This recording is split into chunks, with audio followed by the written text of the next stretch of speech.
അപ്പോൾ എല്ലാവർക്കും ഒരിക്കൽ കൂടി സ്വാഗതം. ഇന്ന് നമ്മുടെ ഒപ്പം ചേരുന്നത് വളരെ പ്രശസ്തനായിട്ടുള്ള OU ബഷീർക്കയാണ്. നമസ്കാരം. നമസ്കാരം. എന്തൊക്കെയുണ്ട് വിശേഷങ്ങൾ? നല്ല വിശേഷം. നമുക്കറിയാം, അദ്ദേഹം റിയാലിറ്റി ഷോയിലൂടെ ശ്രദ്ധേയനായിട്ടുള്ള ഒരു കലാകാരനാണ്. കൈരളി പട്രുമാലിലെ വിജയായിരുന്നു. ഇപ്പൊ അതേ ഷോയിൽ തന്നെ ഗ്രൂമർ എന്നുള്ള സ്ഥാനം വളരെ മനോഹരമായിട്ട് കൊണ്ടുപോയിക്കൊണ്ടിരിക്കുന്നു. പിന്നെ സിനിമയിലൊക്കെ പാട്ടൊക്കെ പാടി ഇപ്പൊ 1-2 സിനിമകളുടെ ഭാഗമായി തുടരുന്നുണ്ട്. വിശേഷങ്ങൾ പറയൂ. നല്ല വിശേഷം. സംഗീത ജീവിതം അങ്ങനെ കൂടുതൽ ഭംഗിയായിട്ട് മുന്നോട്ട് പോകുന്ന എനിക്ക് തോന്നുന്നത് ഈ ഒരു സമയത്ത് ആർട്ടിസ്റ്റുകൾക്ക് കൂടുതൽ അവസരങ്ങൾ ഈ കൊറോണയും പ്രളയമൊക്കെ കഴിഞ്ഞതിന് ശേഷം കൂടുതൽ അവസരങ്ങൾ ആർട്ടിസ്റ്റുകൾക്ക് കിട്ടുന്നുണ്ട് എന്ന്.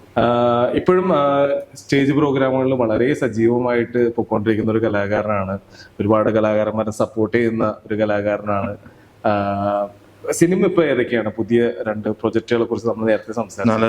ഇപ്പോ നമ്മുടെ വെടിക്കെട്ടിന്റെ പാട്ട് ചെയ്ത ഷിബു പുലർക്കാഴ്ച ഞാനും കൂടി കൂടിയിട്ടൊരു പുതിയ ചിത്രം, 2 ചിത്രങ്ങളുടെ ഫസ്റ്റ് ഫിലിം നമ്മുടെ നിങ്ങളുടെയൊക്കെ പ്രിയ സുഹൃത്ത്, നമ്മളുടെ എല്ലാം സുഹൃത്തായ ധർമ്മജൻ ബോൾഗാട്ടിയുടെ ചിത്രമാണ് പാതിരാ കളൻ.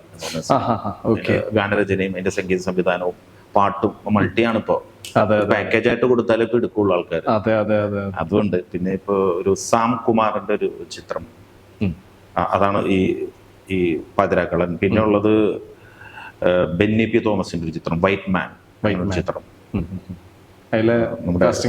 അത് നടന്നുകൊണ്ടിരിക്കുന്നു. പാട്ട് ഓൾമോസ്റ്റ് റെക്കോർഡിംഗ് ഒക്കെ കഴിഞ്ഞു.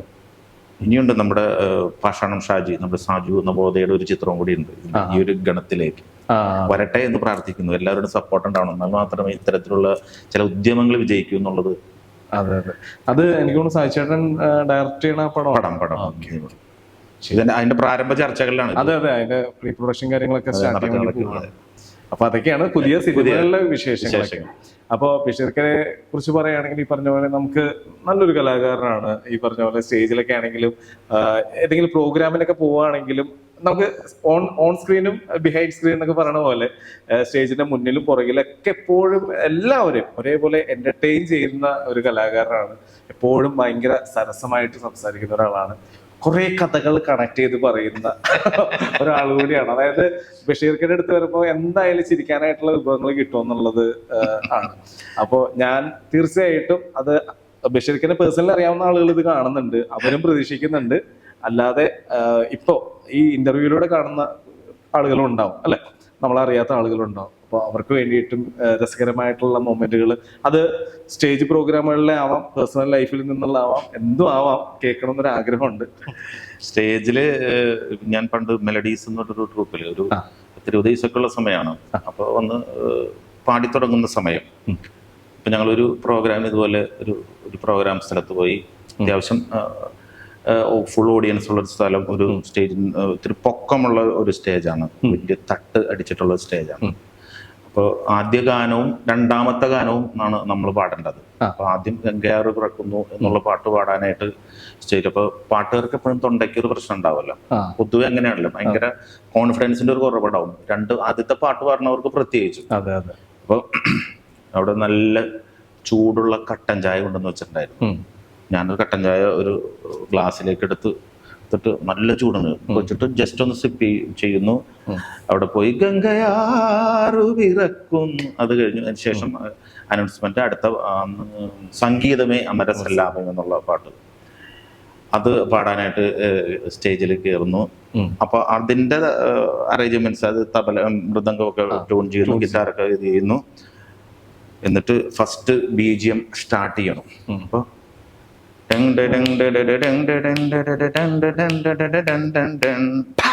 കേട്ട് എവിടെന്നാന്ന് അറിയാൻ പാടില്ല.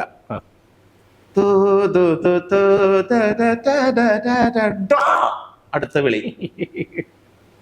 പിന്നത്തെ സീൻ എന്ന് പറഞ്ഞാല് സ്റ്റേജിന്റെ മുമ്പിലേക്ക് ഒരു മനുഷ്യൻ വേർത്ത് കുളിച്ചിട്ട് ഫ്രണ്ടിൽ ആ സൗണ്ട് സിസ്റ്റത്തിന്റെ അടുത്ത് നിന്ന് അയാൾ ആടി ഇങ്ങനെ എന്തൊക്കെയോ ഇങ്ങനെ കാണിക്കും. വലിയ സൗണ്ടിലായതുകൊണ്ട് എനിക്ക് മനസ്സിലാവും. ഞാൻ പറഞ്ഞത് നമ്മളുടെ ആഫീസ് കൂട്ടിയാത്തോടുകൂടി അയാൾ ഞാൻ ഇങ്ങനെ പറയുന്നത്, നമുക്ക് ടെലികാസ്റ്റ് ചെയ്യാൻ പറ്റാത്ത ചില വാക്കുകളാണ് അതിനകത്ത് പറഞ്ഞത്. സംഭവം എന്താന്ന് വെച്ചാല്, ഞാൻ നേരത്തെ പറഞ്ഞു ഒരു ചൂടുള്ള ചായ എടുത്ത് വെച്ചിട്ടുണ്ടായെന്ന് പറഞ്ഞില്ലേ, ആ ചായ ഗിറ്റാറിസ്റ്റ് നോക്കി കഴിഞ്ഞപ്പോ ഭയങ്കര ചൂട്, വേറെ ഗ്ലാസ് ഇല്ല. അവൻ വെള്ളം എടുക്കാൻ വേണ്ടിട്ട് ഈ സ്റ്റേജിന്റെ വെടവീക്കിടി കിടതാപ്പ് കീഴായിട്ട് വെച്ചു. ഈ സ്റ്റേജ് കെട്ടിയ ആള് റിലാക്സ് ഇങ്ങനെ കിടപ്പുണ്ടായിരുന്ന അടിയില്. അയ്യോ, പുള്ളിയുടെ ഇതിലോട്ടാണ് എന്റെ നെഞ്ചത്തോട്ടാണ് ചെന്ന് വീണത് ഈ സാധനം. എക്സ്പ്രഷൻ വെച്ച് എനിക്ക് എന്നത് ചീത്ത പറയുന്ന പോലെയാണ്. അത് നമ്മൾ ഒരിക്കലും മറക്കാത്ത ഒരു ഇൻസിഡന്റ് ആണ്. എന്ന് വെച്ചാൽ നമ്മുടെ പ്രീ ഡിഗ്രി പ്രായമാണ്, നമ്മൾ പമ്പരന്ന് പോയൊരു സമയം. ഇതുപോലെ തന്നെ കൊല്ലത്തൊരു ഒരു സ്ഥലത്ത് പ്രോഗ്രാം കഴിയും. അത് തന്നെ ബേനിച്ചേട്ടന്റെ ഷോ തന്നെയാണ്. അവിടെ ഇതുപോലെ ഫസ്റ്റ് പാട്ട് പാടി കഴിഞ്ഞപ്പോ അവിടുത്തെ പള്ളിയിലെ ഒരാൾ വന്നിട്ട് പറഞ്ഞ്, ഇത് ഏതാണ് ട്രൂപ്പ്? അപ്പൊ ഞാൻ പറഞ്ഞു, ഇത് കൊച്ചിൻ മെലഡീസ്. ഇവിടെ ഒരുത്തനുണ്ട് പാട്ട് പറഞ്ഞ, അറിയോ നിങ്ങക്ക്? അറിയാം. അറിഞ്ഞോണെങ്കിൽ പറഞ്ഞുതരാ. ഇടവാ ബഷീർ, അവന്റെ ഗാനങ്ങളെ 3 പ്രാവശ്യം വെച്ചാണ് ഇവിടെ. അവൻ ഒഴിവാക്കിക്കൊണ്ട് നിന്നെ ഇതിനകത്ത് വെച്ച് പുതിയ വന്നേക്കുന്ന അടുത്ത ബഷീർ. ഒരു ബഷീറിനെ ഒഴിവാക്കിയതാണ്. അതൊക്കെ ഞാൻ ഭയങ്കര പോസിറ്റീവായിട്ടാണ് അതൊക്കെ ജീവിതത്തില് നമുക്ക് മാത്രം കിട്ടുന്ന, അല്ലെങ്കിൽ പാട്ടുകാർക്ക് മാത്രം കിട്ടുന്ന ഒരാളെ കമ്പയർ ചെയ്തുകൊണ്ട് നമ്മൾ സംസാരിക്കുമ്പോഴൊക്കെ നമ്മളതൊക്കെ എൻജോയ് ചെയ്യാറുണ്ട്. സന്തോഷമാണ്. രസമാണ്. അതെ.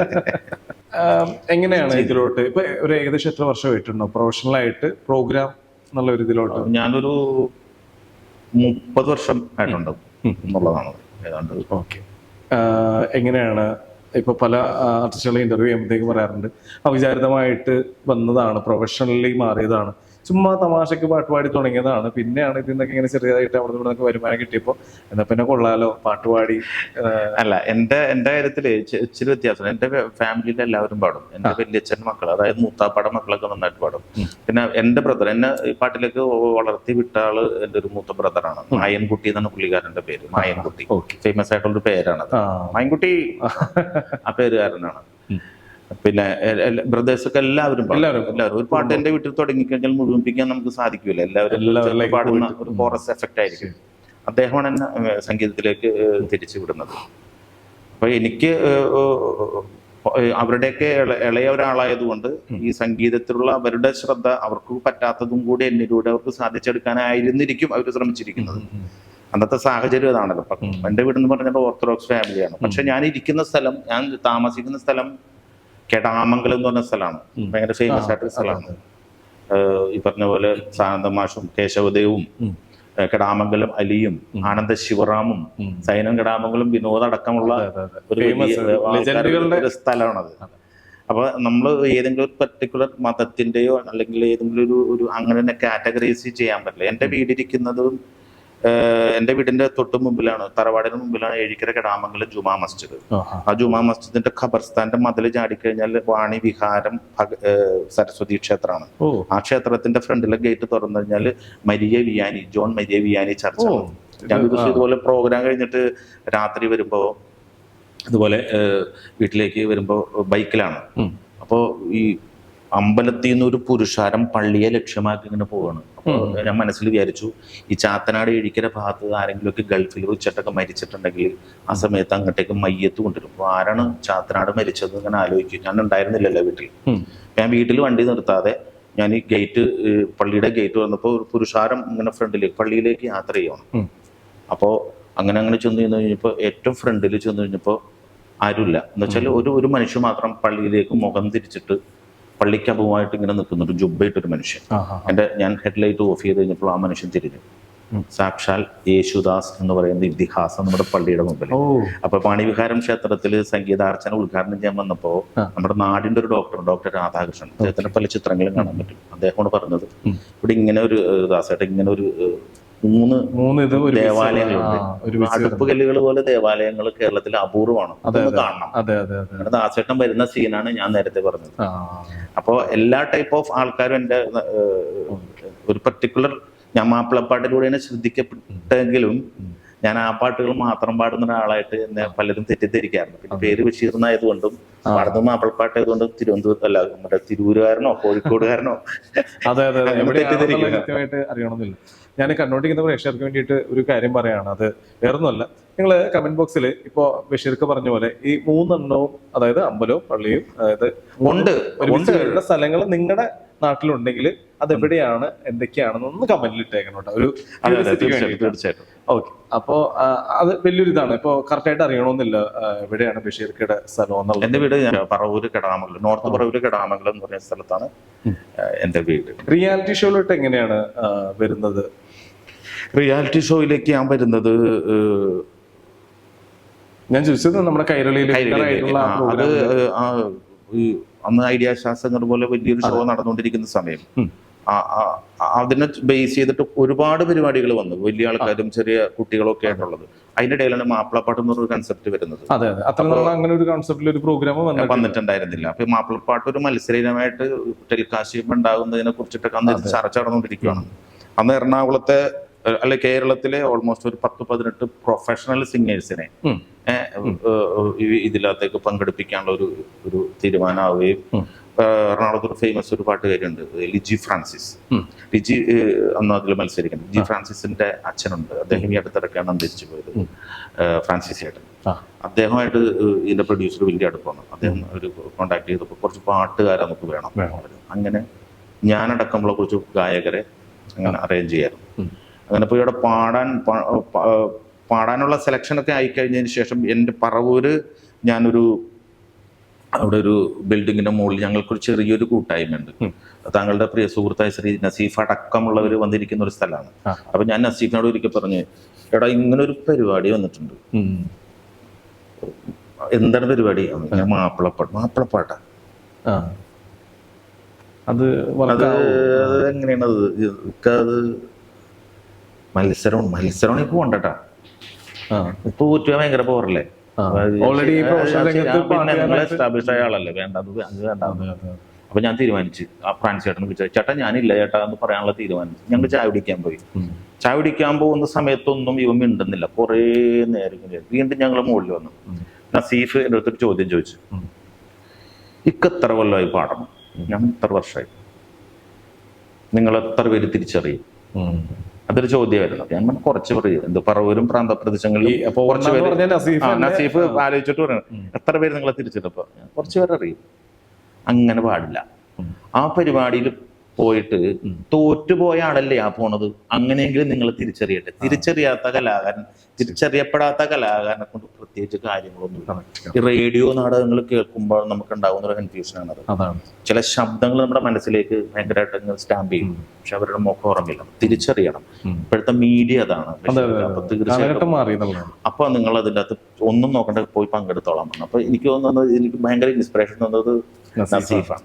നസീഫെ, ഒരു പ്രത്യേക താങ്ക്സ് നിന്നോട് അറിയിക്കുകയാണ്. കാരണം നീ ആ ഒരു ചോദ്യം ചോദിച്ചില്ലായിരുന്നെങ്കിൽ നസീർക്ക് ഇപ്പോഴും അവിടെ പ്രോഗ്രാമുകളൊക്കെ ആയിട്ട് ഇങ്ങനെ പോയേനെ. നസീഫിന്റെ കല്യാണത്തിന് കാസർഗോഡ് നിന്ന് കുറച്ച് ആൾക്കാർ വന്നു.